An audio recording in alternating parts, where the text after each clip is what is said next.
हे आहे घावन, नाचणीचे घावन. ते सुद्धा अगदी सहज कोणीही बनवू शकेल, इतके साधे सोपे. अगदी तुम्ही न्यू बिगनर आहात जेवणामध्ये तरीसुद्धा तुम्ही सहज आणि साध्या सोप्या पद्धतीने बनवू शकता. तर चला, आणि अगदी हेल्दी. भाकरीत नसेल तर घावन करूया, आणि घावनासोबत कोणतीही तुम्ही व्हेज नॉनव्हेज भाजी एन्जॉय करू शकता. नमस्कार, welcome to Preeti special kitchen.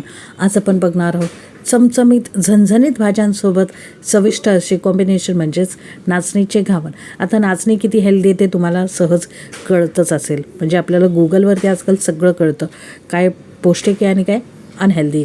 तर तसंच नाचणी आपल्या शरीरासाठी खूप हेल्दी आणि खूप पौष्टिक असते. कॅल्शियम भरपूर युक्त असतं त्याच्यात. तर चला, आत्ता सगळ्यात प्रथम बघूया नाचणीचे घावन. असे जाळीदार सुंदर घावन सहज सोप्या पद्धतीने कसे करायचे. अगदी सिम्पल रेशो आहे. तर आता आपण रेशो बघूया. इथं फुल मोठ्या चमच्याच्या अनुसार 2 चमचे असे नाचणीचं पीठ घेतलं, आणि त्याच चमच्याच्या अनुसार 1 चमचा बेसन पीठ घेतलेलं आहे. आता तांदळाचं पीठ प्रत्येकाकडेच असतं, प्रत्येक घरात असतं असं नसतं, त्यामुळे मी बेसन घेतलेलं आहे. प्रत्येक घरात इझिली अवेलेबल असतं. आणि अगदी पाव चमचा जिरे आणि पाव चमचा ओवा टाकलेला आहे, आणि अगदीच पाव चमचा मीठसुद्धा चवीनुसार. आणि पाणी जितकं लागेल तितकं आपल्याला घ्यायचं आहे. तर मी ते ग्लासभर घेतलेलं आहे पाणी. कमी जास्त लागू शकतं. आता जितकं लागेल तितकं तुम्ही तुमच्या सोयीनुसार घेऊ शकता.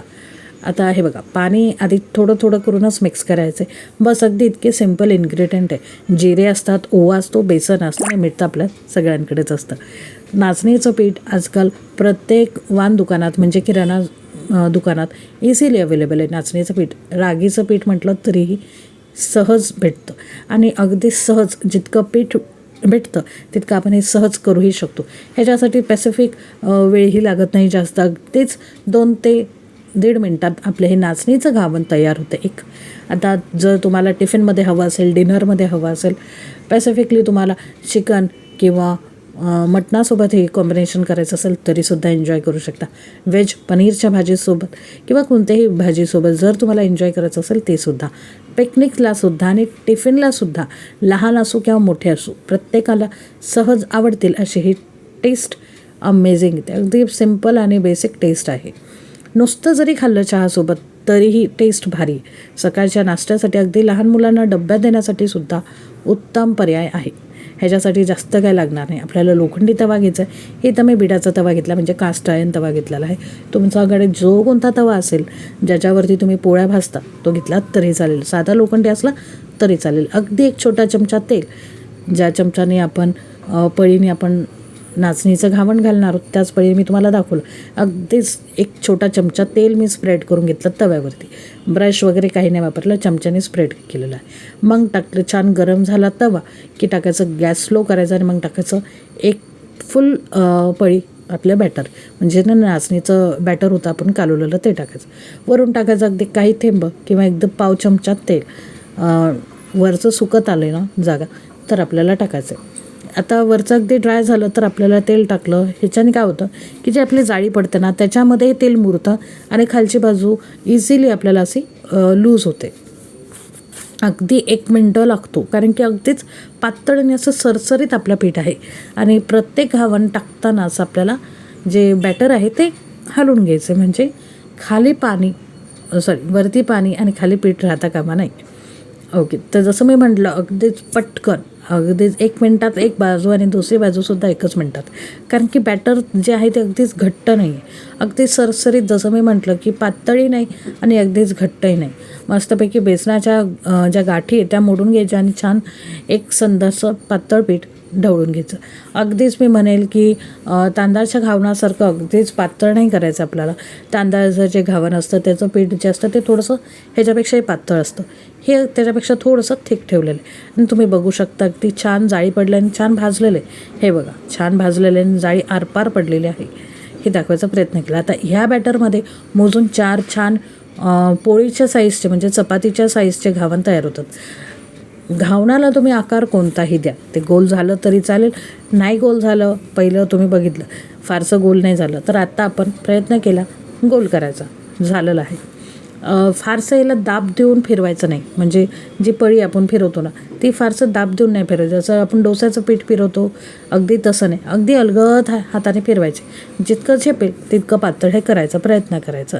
आणि नंतर असं मी छोटासा चमचा घेतला तुम्ही बघू शकता, कारण की छोट्यासा चमच्याची जी टोक असतो ना तो पातळ असतो, त्यामुळे किनार सोडून घ्यायची अगदी 1 मिनटात. आणि दुसऱ्या बाजूला सुद्धा 1 मिनटात. जसे वरची जे आपलं हे ना घावन आहे ते सुकलं की लगेच आपल्याला उलटणं घालायचं आणि पलटी करायचं. कारण की वरतून जास्त वेळ तुम्ही सुकवलं ना तर त्याला तडा जाऊ शकतो, कारण की ऑब्व्हियसली पातळ आहे आणि ड्रायजिनस झालेली. तर हे बघा वरची बाजू सुकली वॉटरी तर लगेच आपल्याला पलटी करायची. आणि अगदीच इतकं पातळ इतकं छान जाळीदार ह्याला शेकायला अजिबात टाईम लागत नाही. ह्याला अगदीच लालसर अगदीच ब्राऊन हे करायचा विचार करायचा नाही. छान सरसरीत पीठ आहे त्यामुळे अगदीच पटकन हे भाजलं जातं. आणि जसं आपलं बेसन पटकन रोस्ट होतं तसं नाचणीसुद्धा पटकन भाजल्या जाते.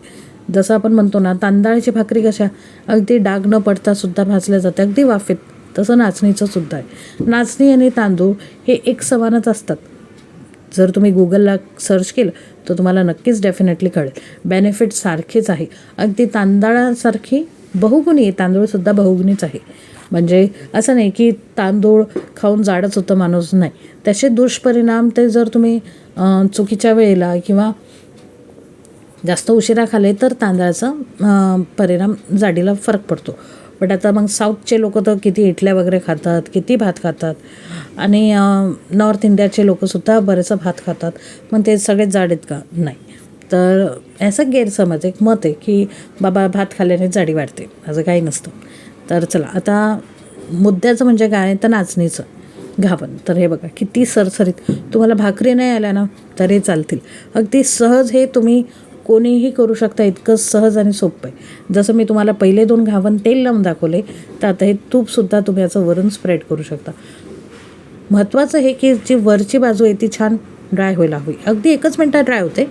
अगदी मी म्हटलं ना ते अगदी प्रॉपर असं तुम्ही इथं तिथं लक्ष देऊ नका, लक्ष इथंच द्यायचं आहे. कारण की जसं ड्राय झालं तसं आपल्याला तेल किंवा तूप वरतून थोडंसं टाकायचं आहे, स्प्रेड करायचं आहे आणि लगेच आपल्याला उलथण्याने हे बाजू सोडून घ्यायची आणि लगेच पलटी करायचं. साधा लोखंडी तवा आहे, तुमच्याकडे नॉनस्टिक असेल तर अजूनच पटकन होईल. बट हे लोखंडी तवा का मी घेतला तर हे सुद्धा सांगते. कास्ट आयर्न तवा. तर हा कसा ना की एकदा तापलं तर छान बराच वेळ तापलेला राहतो. यामुळे जर तुम्ही नॉनस्टिकवरती घेतलं तर हे अजूनही स्टिक होणार नाही. आताही स्टिक कुठे झालं, हे बस मी घाई गडबड केली म्हणून ते जरा पातळ झालं त्या बाजूने पीठ म्हणून ते मोडलं. असंही आपण मोडूनच खाणार, आपल्याला कुठे म्हणजे वेकाला थोडी काढायचं आहे. आता हे थोडंसं पीठ पातळ झालंच एका जागी तर हे असं निघतात पापुद्रा. बट महत्त्वाचं काय, जाळी छान पडते आणि छान भाजला गेला पाहिजे. आता जसं मी म्हटलं की बेसनाचं घावन आणि तसंच आपलं नाचणीचं घावन अगदी पटकन भाजलं जातं आणि पीठ जे ते सरसरीत असल्यामुळे जास्त टाईम नाही घेत. तर हे बघा अगदी एकसारखं झालं आहे छान असं. आणि गरजेचं नाही की त्याला डागच पडायला हवं, ते लालच झालं नाही, ते काळीच चट्टे पडलं नाही. ते आपसूक बारीक बारीक बारीक बारीक असे दाणे आपल्याला दिसतात, म्हणजे स्पॉट ब्राऊन, हलके ब्राऊन, गोल्डन ब्राऊन जे आपण म्हणतो ना अगदी तसे. आणि छान भाजले की आता काढून घ्यायचे. गरजेचं नाही की काढच पाहिजे, जास्त ब्राऊन डागच पाहिजे असे काही नाही. जसे अगदी चपातीला छान असे बारीक बारीक बारीक चट्टे पडतात ना तसे पडतात. जेव्हा तुम्ही टाकताल तेव्हा तुम्हाला कळेल. तर हे बघा आता जे शेवटचं होतं ते मी परत एकदा करते. म्हणजे जे काय होतं ते पूर्ण बॅटर टाकले, 1-1.5 चमचा बॅटर होतं. आता हे बघा हे असं छान मी स्प्रेड केलं. कसं असतं की प्रत्येक टायमाला आपल्याला भाकरीलाच हवी का भाकरीला वेळच हवा. आता भाकर इथंही असेल पण वेळ कमी असेल तर हे अगदी झटपट कमी वेळेत. आणि ह्याला मुरवायची भिजवायची काही गरज नाही. पीठ कालवलं की लगेच तुम्ही तवा ठेवा आणि लगेच करायला घ्या. अगदीच 5 मिनटाच्या आत तुमची ही डिश तयार. खरं सांगते, ट्राय करा, एक्सपिरियन्स करा आणि खरंच तुम्हाला हे घावन आउटस्टँडिंग लागतील. अगदीच तुम्ही असं चहासोबतसुद्धा खाल्लं नाही, तुम्ही हेच कायम नाश्ता म्हणून आवडीने खाताल. इतकं हेल्दी. आणि जिमला जाणार असाल, डाएटवाले असाल तरीसुद्धा अगदी हेल्दी आणि पौष्टिक आहे. गरोदर स्त्री असेल, लहान बाळ असेल त्यालासुद्धा द्या. अगदी 1-1.5 वर्षाच्या बाळाला दिलं नाही ते सुद्धा एन्जॉय करून खायले. आणि नुसतंच खायला जसं मी म्हटलं ना अगदी ओवा आणि जिऱ्यांचा इतका छान असं फ्लेवर येतो ना. आणि जास्त येईल, अगदी मऊसुद्धा आहे आणि अगदी छान कुरकुरीतसुद्धा आहे. जे खाताना आपल्याला क्रंचीसुद्धा लागतं आणि सॉफ्टसुद्धा लागतं. तर नक्की ह्या प्रकारे अशी छान जाळी पडलेली तर आपल्याला शाश्वती आहे की छान भाजलेले, कारण की जाळी किती छान आहे. तर इतकी छान जाळी असेल तर काही भाजलं गेलं नसेल ऑब्वियसली. आता चला, आता पटकन जाऊन असं भाजून घेतलं आणि आपली 4 घावन रेडी झाली बोलताच, आहे की नाही. तर चला आता पटकन जाऊन हे सर्व करूया. तुमच्यासोबत शेअर करायचे की नाही. तर चला, आणि नक्कीच तुम्ही बनवा आणि कमेंट करून नक्कीच माझ्यासोबत शेअर करा की कसे झाले ते. अगदी 2 मिनटात आपलं एक घावन तयार होतं. सकाळची टिफिन असो, लहान मुलांची असो किंवा मोठ्यांची असो, चपाती भाकरी करायला वेळ नसेल तर हे घावन करा. झटपट पटापट आणि नो फेल रेसिपी आहे. नक्कीच ट्राय करा ही रेसिपी आणि भरपूर हेल्दी आणि टेस्टी आहे. आवडला असेल तर नक्कीच लाईक करा, शेअर करा, सबस्क्राईब करा, कारण की सगळं करणं निःशुल्क आणि फुकट आहे. व्हिडिओसाठी भरपूर मेहनत लागते, त्यामुळे व्हिडिओ शेवटपर्यंत बघण्यासाठी खूप खूप धन्यवाद.